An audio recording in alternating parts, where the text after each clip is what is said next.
Hello everyone, this is me doctor Sadaf Amreen और आज मैं बात करूंगी CRP reactive protein latex test kit जो होती है, जो उसके किट के अंदर जो मैनुअल रख के आता है, मैं उसको रीड करने वाली हूँ और उसमें बहुत सी बेसिक बातें हैं जो आके आपको पता होनी चाहिए। सीआरपी क्या है, उसका प्रिंसिपल क्या है, वो किस तरीके से किया जाता है, तो वो मैं आपसे आज डिस्कस करूँगी। सो सिंपली हम स्टार्ट करते हैं वीडियो को। CRP C reactive protein latest test kit होती है ये, ठीक है। ये डायग्नोस्टिक रिएजेंट होते हैं, किट होती है, एक पूरी किट होती है जिसके अंदर बहुत सारे रिएजेंट होते हैं, ठीक है। किस लिए इस्तेमाल की जाती है? For the in vitro detection of the C reactive protein. Human serum में किया जाता है ये by qualitative and the semi qualitative rapid latest test slide के जरिए। अब सबसे पहले हम देखते हैं इंट्रोडक्शन। इसके अंदर ये बताएंगे कि सीआरपी है क्या, ठीक है। इंट्रोडक्शन में इन्होंने बताया कि सीआरपी यानी सी रिएक्टिव प्रोटीन ये एक एक्यूट फेज प्रोटीन होता है जो कि मिलता है किसमें? कंसंट्रेशन में होता है। कितना? अप टू 5 माइक्रोग्राम पर microlitre in the serum of healthy person. यानी किसी भी हेल्दी पर्सन के अंदर जो सीआरपी होता है वो कितना होता है? 5 माइक्रोग्राम होता है पर millilitre. However, during an inflammatory response or infection, the level may increase by as much as 1000 fold। ये बोले जब कभी किसी पेशेंट के अंदर कोई इन्फ्लामेटरी रिस्पॉन्स होता है, कोई कोई क्रोनिक इन्फ्लामेशन होता है या कोई इन्फेक्शन होता है, तो ये जो हमारा सीआरपी होता है ये बढ़ जाता है। कितना? अप टू 1000 फोल्ड तक बढ़ जाता है, ठीक है।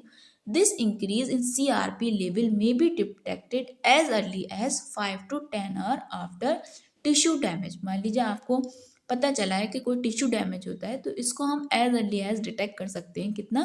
5 से 10 घंटे के बाद, टिश्यू डैमेज होने के बाद। The increase of CRP level in serum appear to be non specific phenomena. जो सीआरपी का लेवल बढ़ता है वो सीरम के अंदर, वो एक अपेयर है to be non specific phenomena है, मगर जो चेंज होता है, but the change can be use to monitor the course of certain disease and their treatment. ये जो है नॉन स्पेसिफिक फिनोमिना है, मगर जो चेंज हो रहा है वो उसको हम इस्तेमाल कर सकते हैं मॉनिटर करने के लिए कि जो डिजीज़ है उसका कोर्स कैसा है एंड उसका जो ट्रीटमेंट चल रहा है उसका क्या रिस्पॉन्स आ रहा है, तो इससे हम उसको मॉनिटर कर सकते हैं।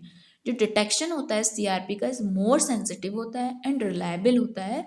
इंडिकेटर किसका? कोई भी inflammatory process then the erythrocyte sedimentation rate. यानी ईएसआर और सीआरपी में देखा जाए तो सीआरपी ज़्यादा बेहतर है। किसके लिए?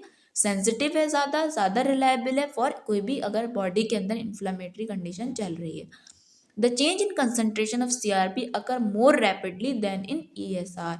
यानी जो चेंजेस होते हैं बॉडी के अंदर, कोई भी इन्फ्लामेटरी कोई डिजीज चल रही है, तो ईएसआर के मुकाबले में सीआरपी के अंदर ज़्यादा जल्दी होते हैं। तो यानी आप सीआरपी जल्दी करवा सकते हैं पेशेंट के अंदर चेंजेस देखने के लिए।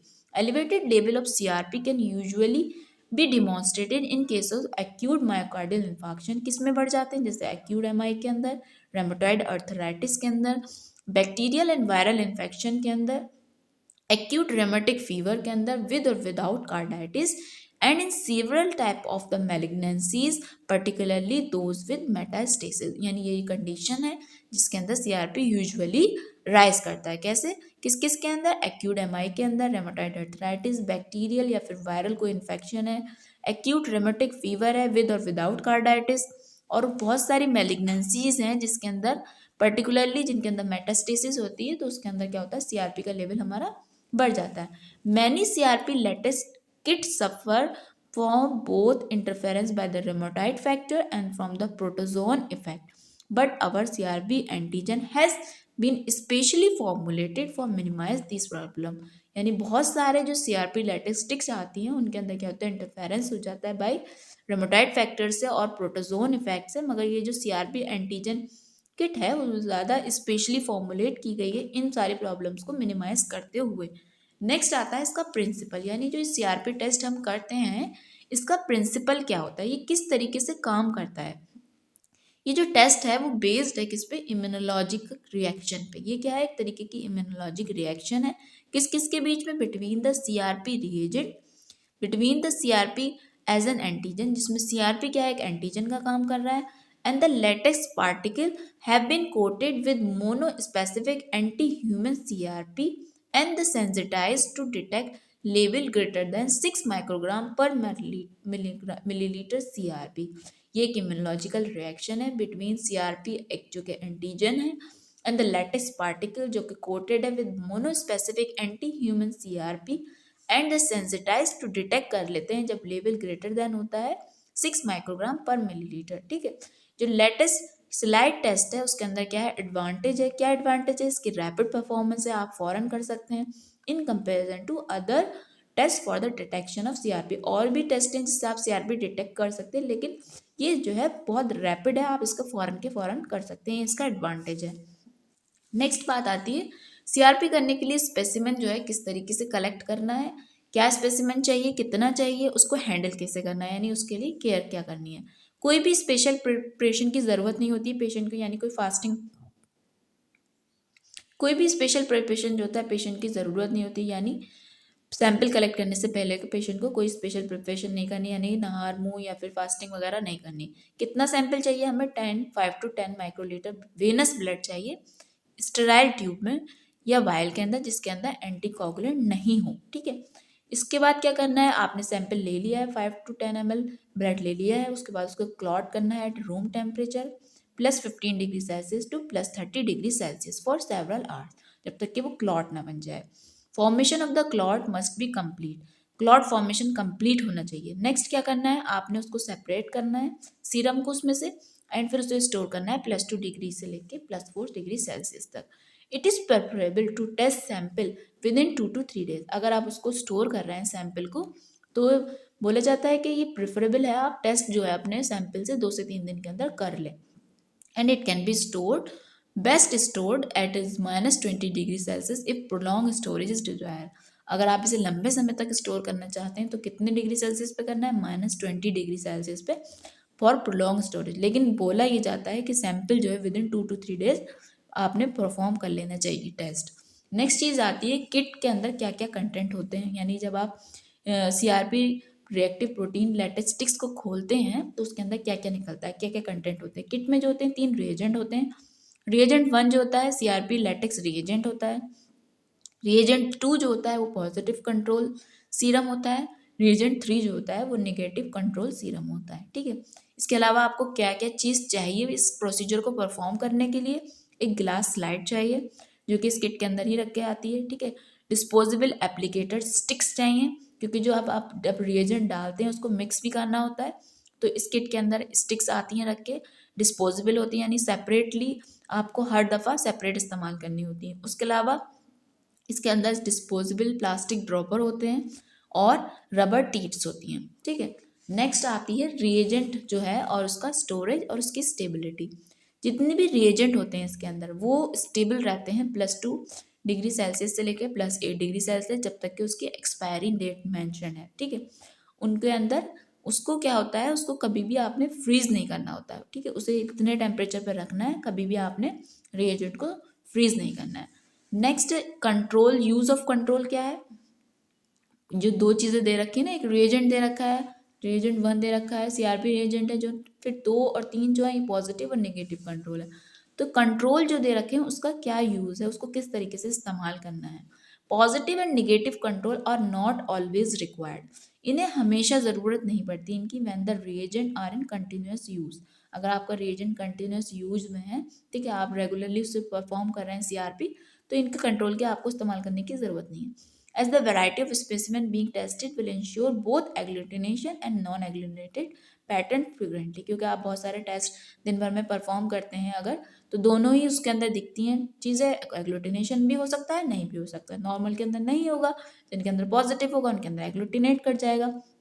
However, such controls are provided in the kit। तो ये इस तरीके के कंट्रोल पॉजिटिव नेगेटिव किट में प्रेजेंट ही क्यों है जब इनका इस्तेमाल नहीं है कोई, ये इसलिए प्रेजेंट होते हैं for performing an occasional check, जब कभी आपको ओकेजनली चेक करना होता है। फॉर एग्जांपल आपने पेशेंट का CRP किया, वो आया नेगेटिव, लेकिन आपको ऐसा लग रहा है कि आपने कोई रिएजेंट ठीक से नहीं डाला या रिएजेंट के अंदर कोई कमी है, ठीक है, या आपको लग रहा है पेशेंट की क्लिनिकल प्रेजेंटेशन से इसके अंदर CRP पॉजिटिव आना चाहिए था, तो उसको क्रॉस चेक करने के लिए आप करते पॉजिटिव और negative control. It is therefore not necessary to run positive and negative control with every test, यानी हर दफ़ा आपको हर टेस्ट में पॉजिटिव नेगेटिव टेस्ट करने की ज़रूरत नहीं है। आप हमेशा इसे जब ही करेंगे जब आपको ओकेजनली कोई चेक करना हो, आपको क्रॉस चेक करना होता है, ठीक है। जब आपको अपने जो आपने रिएजेंट डाला है, यानी सीआरपी का रिएजेंट जो डाला है, आपको उसमें लग रहा है कोई गड़बड़ी हो रही है, ठीक है, आपको क्रॉस चेक करना है कि कहीं कोई गड़बड़ तो नहीं है, तो आप उसके लिए पॉजिटिव नेगेटिव कंट्रोल कर सकते हैं। Control provided are sufficient for 4 test, ठीक है। जो कंट्रोल दिए जाते हैं इससे आप 4 टेस्ट कर सकते हैं, ठीक है, यानी 4 बार आप पॉजिटिव नेगेटिव कंट्रोल 4 पेशेंट के अंदर क्रॉस चेक कर सकते हैं। नेक्स्ट चीज़ आती है प्रिकॉशन। ये चीज़ इंपॉर्टेंट है कि अभी आप कोई भी अगर एक्सपेरिमेंट कर रहे हैं, कोई भी आप प्रोसीजर कर रहे हैं, तो प्रिकॉशन को सबसे पहले ध्यान में रखना है। जो सीआरपी लेटेक्स रिएजेंट वाइल होती है शुड बी प्रॉपरली क्लोज, उसको हमेशा अच्छे से प्रॉपरली क्लोज करना है, क्योंकि आपने अगर हल्का सा भी उसको सही से प्रॉपरली क्लोज नहीं किया तो क्या होता है, वो ड्राई होने लगता है। अवॉइड ड्राइंग करने के लिए फॉर्मेशन ऑफ फ्लेक्स ड्यूरिंग स्टेरेज, क्योंकि आप सही से प्रॉपरली उसको क्लोज नहीं करेंगे, टाइटली पैक नहीं करेंगे, तो वो ड्राई होने लगता है, फ्लेक्स बनने लगते हैं। कितने पे स्टोर करना है, एट 2 से लेकर 8 डिग्री सेल्सियस से। It should never be frozen, ये मैं पहले भी बता चुकी हूँ, उसको कभी भी फ्रीज नहीं करना है। It should not be left eight room temperature, उसे रूम टेम्परेचर भी नहीं छोड़ना है फॉर जैसे कि 15 डिग्री सेल्सियस से लेकर 30 डिग्री सेल्सियस, फॉर लंबे समय के लिए आप उसे रूम टेम्परेचर पे भी नहीं छोड़ेंगे। स्पेसिमेन बॉटल और the tube and the test slide must be free from the detergent. जो स्पेसिमेन बॉटल्स हैं, ट्यूब्स हैं और जो टेस्ट स्लाइड है जिस पर आप परफॉर्म कर रहे हैं अपना प्रोसीजर, वो हमेशा डिटर्जेंट से फ्री होने चाहिए, ठीक है। While performing the test the slide should be rock very gently, क्योंकि आप जब परफॉर्म करते हैं टेस्ट तो उसको रोटेट किया जाता है, तो उसे बहुत ही जेंटली रॉक करना है। विग्रस रॉकिंग में डिस्टर्ब द, बहुत अगर आपने एफर्ट वे में करेंगे उसको तो उससे क्या होगा, एग्लूटिनेशन जो पैटर्न डेवलप होता है वो अपना डिस्टर्ब हो जाता है, तो इसकी वजह से एरोनस रिजल्ट आ सकते हैं। Drawing the mixture at the periphery में लीड टू द एरोनस, अगर आपका मिक्सचर जो होता है पेरिफ्री से ड्राई हो गया है तो इसकी वजह से भी एरोनस रिजल्ट आ सकते हैं। Plasma should not be use, plasma आप इसमें इस्तेमाल नहीं करेंगे, इसमें हमेशा सीरम ही इस्तेमाल करना है। Excessively lipidemic and the bacterial contaminated sera can cause the false positive result, अगर आपका जो सीरा है यानी सीरम है बैक्टीरियली कंटामिनेटेड है, बहुत ज़्यादा लिपिमिक है, तो इसी वजह से भी क्या होता है, फॉल्स पॉजिटिव रिजल्ट आ सकते हैं। नेक्स्ट आती है चीज़ जो अब प्रोसीजर क्या है, किस तरीके से करना है। अगर आप कर रहे हैं क्वालिटेटिव स्लाइड टेस्ट तो उसका प्रोसीजर ये है, जितने भी रिएजेंट हैं as well as the sample at room temperature पे होने चाहिए, ठीक है। सीरम, टेस्ट सीरम को क्या करना है, जिस भी पेशेंट का आपने सैंपल लिया है उसका अपने सीरम निकालना है। Has to be use undiluted, आपको अनडाइल्यूटेड सीरम इस्तेमाल करना है। यूज़ करना है डिस्पोजेबल प्लास्टिक ड्रॉपर, जिसके अंदर ड्रॉपर आते हैं, उन ड्रॉपर से क्या करना है, आपको एक ड्रॉप सीरम की लेके, जो स्लाइड होती है इस तरीके से, एक स्लाइड होती है ब्लैक कलर की, उसके अंदर 2 सर्किल बने हुए होते हैं, तो एक सर्किल के अंदर आपने एक लेके ड्रॉप उसमें सीरम की डाल देनी है, ठीक है। उसके बाद क्या करना है, आपने जो सीआरपी रिएजेंट होता है यानी रिएजेंट 1 जो है उसकी एक ड्रॉप लेनी है और उसके ऊपर जो सीरम आपने डाला था स्लाइड के ऊपर उसके ऊपर से आप छोड़ देंगे। फिर उसके बाद जो उसके अंदर स्टिक्स दे रखी हैं, एप्लीकेटर्स डिस्पोजेबल जो दे रखे हैं, उससे आपने मिक्सड करना है, mixed well with the disposable applicator sticks and spread out the edge of the test area. जो एरिया उन्होंने मार्क कर रखा होता है इस तरीके से, स्लाइड होती है उसके अंदर 2 सर्किल से बने होते हैं, उस एरिया के अंदर आपने उसको हल्के हल्के घुमा घुमा के डिस्पोजेबल एप्लीकेटर के थ्रू उसको स्प्रेड कर देना है। फिर उसके बाद उसको जेंटली आपको रॉक करना है फॉर अबाउट 2 मिनट के लिए। फिर उसको एग्जामिन करना है मैक्रोस्कोपिक एग्लूटिनेशन, यानी माइक्रोस्कोप से नहीं करना, आपको आई से करना है, मैक्रोस्कोपिक एग्लूटिनेशन देखना है। अगर पेशेंट के अंदर सीआरपी पॉजिटिव होगा तो वो क्या होगा, एग्लूटिनेट कर जाएगा, एग्लूटिनेशन हो जाएगा उसके under the direct light source. Do not examine beyond 2 minute, 2 minute के बाद आप उसको एग्जामिन नहीं करेंगे क्योंकि वो बेकार हो जाता है। 2 2 मिनट्स के अंदर आपको उसको एग्जामिन कर लेना है, देख लेना है कि एग्लूटिनेशन आ रहा है या नहीं आ रहा है। उसके अलावा इसके अंदर एक पॉइंट दे रखा है कि नोट दे रखा है for positive and negative control के लिए क्या करना है। ये तो हो गया सिंपली आपने टेस्ट किस तरीके से करना है रिएजेंट के थ्रू। जो पॉजिटिव और नेगेटिव कंट्रोल अगर आप बाय द वे चेक कर रहे हैं तो उसका क्या प्रोसीजर है, उसे भी आपको सेम प्रोसीजर से करना है जैसे कि मैंने इस तरीके से बताया। सिंपली सीरम रखना है, सीरम एक ड्रॉप रख के फिर उसके अंदर पॉजिटिव कंट्रोल डालेंगे एक ड्रॉप, उसको फिर मिक्स करेंगे, मिक्स करने के बाद उसको फिर रॉक करेंगे, 2 मिनट बाद ऑब्जर्व करेंगे, ठीक है। वही सेम प्रोसीजर। कंट्रोल्स जो होता है are not to be diluted, उन्हें भी क्या करना है, आपको डायल्यूट नहीं करना है।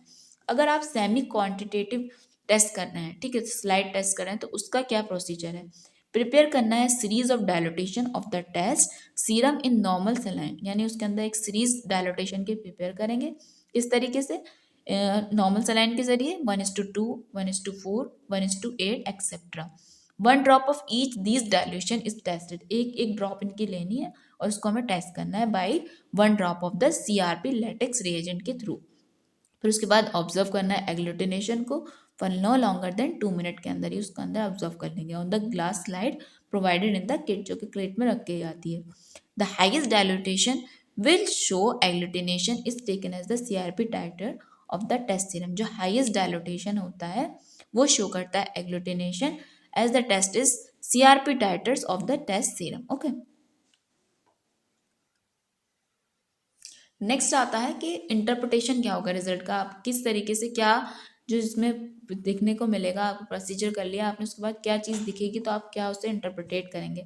अगर क्वालिटेटिव स्लाइड टेस्ट कर रहे हैं तो उसमें ऑब्जर्वेशन कंक्लूजन क्या होगा, अगर कोर्स एग्लूटिनेशन बहुत ज़्यादा एग्लूटिनेशन देखा तो यानी स्ट्रांगली पॉजिटिव, अगर हल्का फुल्का फाइन एग्लूटिनेशन आ रहा है यानी वीकली पॉजिटिव, कोई स्मूथ सस्पेंशन है विदाउट एनी नोटिसेबल चेंज यानी कोई चेंज नहीं दिख रहा, बिल्कुल स्मूथ है सब, ठीक है, कोई इसमें एग्लूटिनेशन नहीं दिख रहा, ना फाइन ना कोर्स, तो वो निगेटिव में जाएगा। सेमी क्वांटिटेटिव स्लाइड टेस्ट में CRP level can be calculated in terms of microgram पर litre per microliter by multiplying the highest dilution giving clear cut agglutination with a factor of 6, sensitivity of antigen 6 microgram पर माइलीलीटर। इस तरीके से आप semi quantitative slide test से करें तो इस तरीके से कैलकुलेट कर सकते हैं।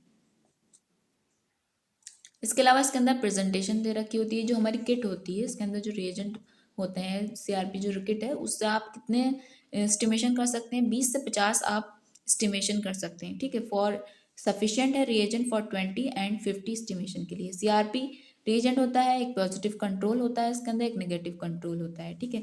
इसमें कितना होता है 1:1.0 ml होता है और 1:0.25 मिलीलीटर होता है, 1:0.25 मिलीलीटर होता है, ठीक है। उसके बाद इसके अंदर दे रखा है ये जैसे कि दिख ही रहा है आपको, ठीक है। एसेसरीज इसमें मैं पहले बता चुकी हूँ कि ग्लास स्लाइड होती है, एप्लीकेटर्स होते हैं, ड्रॉपर्स होते हैं, रबर टीट्स होती हैं, इस तरीके से ये इसके अंदर विजिबली इसके अंदर दे रखा है। फिर उसके बाद इसके अंदर कुछ सिंबल्स होते हैं इसके ऊपर, पैकेजिंग के ऊपर क्या होते हैं इसके अंदर, जैसे कि ये सिंबल जो होता है कंसल्ट इंस्ट्रक्शन फॉर यूज़ के लिए होता है। IVD जो होता है इन विट्रो डायग्नोस्टिक्स डिवाइस है। टेम्परेचर कितने पे स्टोर करना है, +2 से +8 पे। ये जो सन वाला जो डायग्राम है ये बता रहा है कि इसको सनलाइट से प्रिवेंट करना है, ठीक है। ये जो डायग्राम है ये बता रहा है content sufficient for less than n greater than test, ठीक है। स्टेरिला ए क्या है, स्टेराइल ए जो होता है sterilise using and aseptic procedure technique.